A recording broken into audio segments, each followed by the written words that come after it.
นักกีฬานะครับก็นะครับลงสนามครับ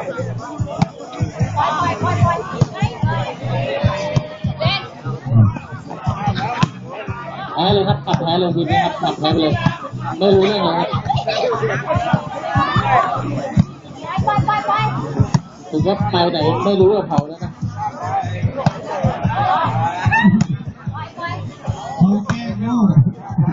แต่เขาโง่จริง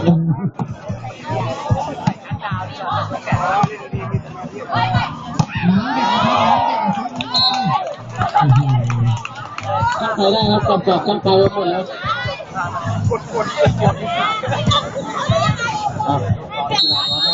ในการแข่งขันในเซตที่2ทีมไก่ย่างวิเชียรบุรีเป็นฝ่ายเสมอ0-0เอาไอเชื่อมลงไอเชื่อมอยาก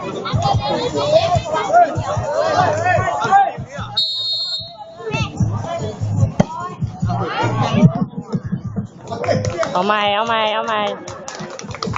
ดีมากครับถ้าเล่นแบบนี้รุ่นแรกก่อนเลยไม่ต้องเล่นรุ่น3นะครับ